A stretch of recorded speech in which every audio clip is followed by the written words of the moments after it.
How's it going, everyone? Today I made my Ring of Honor Best in the World 2015 Battle of the Belts pay-per-view review. Of course, this show took place tonight, and for a show that I was not really looking forward to be honest, I was only looking forward to probably a match or two. I didn't really think the card was all that intriguing, to be honest. So going into it, I wasn't really that excited, but coming out, I was very pleased and very surprised how great this show was, because this honestly was an awesome show. Just awesome moments, awesome matches, just an all-around very fun show overall. This is just a great watch, and definitely, if you guys seen the show, definitely go out and see it because it's an awesome show. But of course, with the show, we kicked off with an awesome opening video package with Jay Lethal and Jay Briscoe hyping up the match. I thought that was spectacular. The production and everything for that video package was awesome. That was like WWE level stuff. That was really good. And then we're going to the pay-per-view, which opened up with Mark Briscoe versus Donovan Dijak. I would say this is your typical pay-per-view opener with Mark Briscoe match, where it's good, it's decent, but it's nothing really that spectacular. I'd say the only real highlight of this match was when Donovan Dijak just took Mark Briscoe and just threw him on the outside, like Big Show, or Cesaro did the Big Show at WrestleMania 30, but he just threw him straight onto the ground. Not over the ropes, just took him and dumped him right on the ground. But yeah, it was decent, nothing too much. He had some interaction with ODB and Truth Martini, of course. But nothing too special. Mark Briscoe had to win with the elbow from the top rope. So yeah, that was just your solid, decent Mark Briscoe opening match. From there, I'm going to the Decade versus Matt Sydal and ACH. Nothing too great here, of course. The Decade, I'm not really too fond of the Decade. BJ Whitmore, I never liked him, and why the Decade's still a thing with Roderick Strong and Jimmy Jacobs no longer in it, I don't know. It's really not necessary to be around anymore. But yeah, decent match here, nothing too much. ACH pretty much was the highlight of the match, of course, with his, just crazy moves and bumps he takes. And so ACH is pretty much the star of this match, but nothing really too out of the ordinary, nothing too great here. Of course, the Decade got the win with Adam Page hitting the Tombstone reverse, Alabama Slam Tombstone, whatever it's called, onto Matt Sydal for the 1-2-3 victory. So yeah, whatever match there. From there, we're going to Dalton Castle versus Silas Young, which was it was fun. It was an entertaining match. Of course, Dalton Castle I've never really seen up until this match, and from what I've seen, he's entertaining. He's an entertaining character, and I think from what I saw in the ring, he's pretty good too. So him and Silas Young had a pretty good match. Silas Young, trying to be the real last man, and pretty much trying to take him out and whatnot. I didn't know the story going into this match, so I was kind of just like, whatever. But I was entertained. The boys that Dalton Castle has, they were pretty entertaining at ringside too. So this was a fun match. I enjoyed it. Confusing, not confusing, but like a weird finish here, where of course Silas Young tried to cheat the win. He ended up pushing the referee. Referee didn't like it. He refused to count when Silas Young had him for the count. Got in the ref's face. Dalton Castle hits a low blow with his entire forearm. Like, it wasn't just, it was locked the leg and rolled him up for a schoolboy for the 1-2-3 victory. Dalton Castle gets the victory, and then Silas Young attacks one of his boys after the match. So the match is entertaining. It was fun, but whatever. And then we go on to War Machine versus CNC Wrestle Factory. This match was very short, but for what it did get, I thought it was pretty solid. It was just fast paced, and it was good action for what we got. Right from the get go, before the bell even rung, you had CNC Wrestle Factory just attack War Machine from the get go and just try to demolish them. And this match got about 5 minutes, but like I said, it was fast paced action, and it was enjoyable for the 5 minutes we got. War Machine definitely looked really good here. I haven't seen too much of their stuff, but I do know, especially I always call him Handsome. Hanson, from what I've seen from him as a singles, over the last however months since Rowe was out before he came back, I was very impressed with him. So definitely, it's a great tag team, and definitely bright futures for both those guys. But like I said, it was fun for what it was. Of course, Cedric Alexander, I guess, is turning into a heel. Like I said, I don't know all the stories going into it besides the main event, really. So I guess they're playing the heel role. Him and Caprice Coleman got together for this match, and Cedric Alexander tried to cheat. He got a wrench from under the ring, and he tried to get him to tag him. And Caprice like, no, I'm not tagging you. You have a wrench. You're trying to cheat, which would lead into War Machine getting the victory. And then I almost call him Silas Young. Cedric Alexander pretty much just walked away and said, "No, screw you. We're done." So yeah, the first half of the show honestly was just, it wasn't great, but it wasn't bad by any means. So the first half was, it was kind of like whatever, but going forward, this show becomes instantly awesome. After that, we had the triple threat number one contenders match for the ROH World Championship, Roderick Strong versus Moose versus Michael Elgin. awesome match here. Awesome, awesome, awesome. Roderick Strong, the dude's incredible. I have always been a huge fan of Roderick Strong. In 2015, he's been on a completely different level than he's ever been in his entire career. It's absolutely awesome how good Roderick Strong's become this year. And Moose, awesome too. He's only been wrestling for a year, but for years in wrestling, he's awesome. You can't deny how good Moose is. And Michael Elgin was pretty much the third wheel in this match. No one really gave two shits about Michael Elgin in this match, but he definitely made the crowd care. You know, definitely playing the heel role and getting the heel heat was good for Elgin. But definitely, like I said, an awesome triple threat match here. But nothing but this fast pace, beating the shit out of each other. Roderick Strong going ape shit with sick kicks, high knees, backbreakers, just killing everyone in his way. And Moose, you know, getting some. He paid a tribute to Dusty Rhodes with the elbow. Did the little Dusty dance. I thought that was pretty cool of him to do that. And Michael Elgin did a pretty sick thing where he had Moose down and he gave Roderick Strong Hurricanrana, and the way he landed, he did a splash on a Moose. So it was actually really cool how that played out. And of course, Michael Elgin, you know, fucked up a double stomp on the Moose in the match. So of course, the crowd ate him up for that. But overall, extremely fun triple threat, very fast paced, and just awesome. Just awesome. All guys went all out, and it turned out to be an awesome match. Roderick Strong going ape shit at the very end, just hitting sick kicks, hitting high knees, killing everyone in his way, which led to him pinning Moose for the 1, 2, 3 to become the number one contender. Very excited for him, very happy he became the number one contender. Roderick Strong should be in that position where he's, you know, challenging for the championship. So I'm happy that he is. But yeah, definitely an awesome triple threat, no doubt about it. And therefore, oh man, from there I'm going to a 6-man tag team match. The Bullet Club being represented by AJ Styles and the Young Bucks taking on the Kingdom. I have not seen their War of the Worlds match from night 2, but I'd be surprised if that match was better than this one, because this was absolutely insane.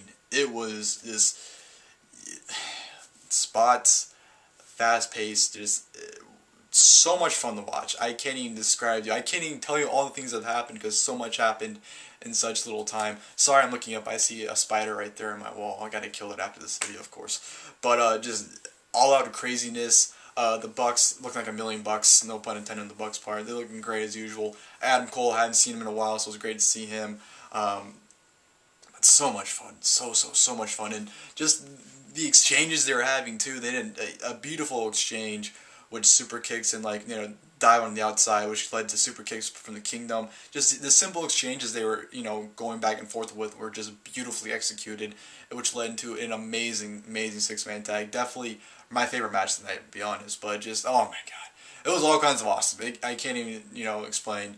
Just the Young Bucks and AJ Styles, Adam Cole, and, you know, Matt Taven, and Mike Bennett, or just whatever. But those four, awesome. We saw a double indie taker from Nick Jackson. Sorry, super kick party, of course, was in effect. Just so much fun, so crazy. It was crazy. It was insane. Maria taking super kicks, followed by a Pele with AJ, killing her. Just, man, so much fun. And of course, the ending, the Young Bucks hit the indie taker onto Adam Cole, put him to AJ. AJ hit the Styles Clash, and 1, 2, 3, the Bullet Club wins. So much fun. Love that match. So much fun. I'm getting hyped. I'm just talking about it. But yeah, that was good stuff there. And then we're going through the no disqualification match for the ROH World Tag Team Championship.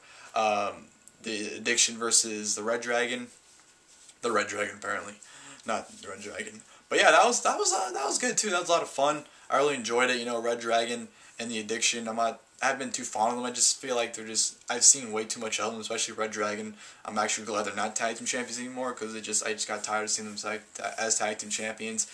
And the Addiction, and ROH at least, I haven't seen really anything too great from them. So I was just kind of like whatever in this match. But ended up being pretty entertained. I enjoyed it. The Addiction looking really good in this match. You know, they tied up. They taped up Bobby Fish to the rope, so they pretty much were beating the holy hell at Kyle O'Reilly. They even used the guardrail. They put the chair, used the guardrail, and threw him onto it, which looked really painful. And this was just a very solid match overall. I mean, not too much happened. There weren't a lot of crazy spots. You know, they brought out the ladder, of course, and they did a thing where Bobby Fish sat them both down in a chair, and he held the chair up, and, you know, Kyle O'Reilly ran off to the apron and did a diving kick. Not a lot of craziness happened, but it was definitely a very solid match, and actually very good for the most part. So kudos for both teams for putting on a solid tag team match here. Beautiful counter with Daniels going for the best moonsault ever. He did it, and Kyle O'Reilly perfectly countered it into a triangle chokehold, which looked absolutely awesome. So yeah, definitely a very solid tag team match here. reDRagon almost won the tag team titles back. They had Chasing the Dragon, I think, Daniels, I believe. I don't know who they hit it on, but they hit it on him onto a chair. Went for the pin. Chris Sabin came out of nowhere. Chris Sabin, the man, by the way, came out of nowhere. You know, prevented it from happening, which led to him taking out Bobby Fish or Kyle O'Reilly. He took someone out and took Scarlett out too. Scarlett nearly died from it, so that was pretty crazy. But in the end of it, of course, the Addiction of retaining the tag team titles over reDRagon, which was a very solid match there. And then from there on, we go to the main event, which was the title versus title match for the ROH World Championship and ROH World Television Championship. Jay Briscoe versus Jay Lethal. Man, what an awesome match this was. I mean, if you would say this was match of the night, I wouldn't argue it, honestly. I mean, me personally, I enjoyed the six-man tag more, but this match was just beautiful. It was a great match. It's one of those, it felt like an old school match, like how it was slow, but you can tell it was slow for a reason, because, you know, both guys didn't want to get, you know, have one guy get the upper hand or the other, didn't want one of them seeing a weakness, like, oh, he's tired, I can go after him. It was just that you can, oh, that spider is right in front of me now. It's a daddy long legs, and it's right on my TV. Motherfucker. But yeah, it was slow, but the story was there, and both men just really tried to kill each other. They really tried to win, and I really liked that they had both their families there. They both had the Briscoe's father and mother, and Jay Lethal had his mother and father there. So I thought that made it even more special because their family was there. But yeah, this was just awesome storytelling. Like I said, it was slow at first, but definitely picked up towards the end with them just going all out to the point where, you know, Jay Briscoe, of course, hit his signature Jay Driller through the not through the announce table, but onto a table on the outside. Lethal still kicked out of that. Got back in the ring, and both are just trying to hit each other, finishing each other, just countering it, just dismantling each other. Jay Thriller, I can't even speak because that match is so awesome. Jay Briscoe hitting Jay Drillers onto Jay Lethal. Jay Lethal hitting lethal injections, kicking out each other's finishers, just going all out and trying to win this match. I thought it was awesome. It was an awesome match, really enjoyable. It was pretty long too. It was at least 30 minutes, so I got a lot of time. But ending came when Jay Lethal hit a lethal injection, kicked out, hits the Jay Driller onto Jay Briscoe, then hits another lethal injection for the 1, 2, 3. Jay Lethal is your brand new Ring of Honor World Champion, as well as him retaining the Television Championship. So happy for Jay Lethal. I was really hoping he won this match too, so I'm really excited that he did. Jay Lethal definitely deserves it. You know, he's been the TV champion for 400 and whatever days. He was the first person to pin Jay Briscoe in over 2 years, so I thought Jay Lethal was definitely the perfect guy to do it in this circumstance, so I'm really happy that he did. And the aftermath moment too was just absolutely awesome. Tears down Jay Lethal's face, handshake from both guys, just an absolutely amazing moment with him holding both titles up and crowd chanting, "You deserve it." Just an awesome moment for a guy who absolutely deserves it.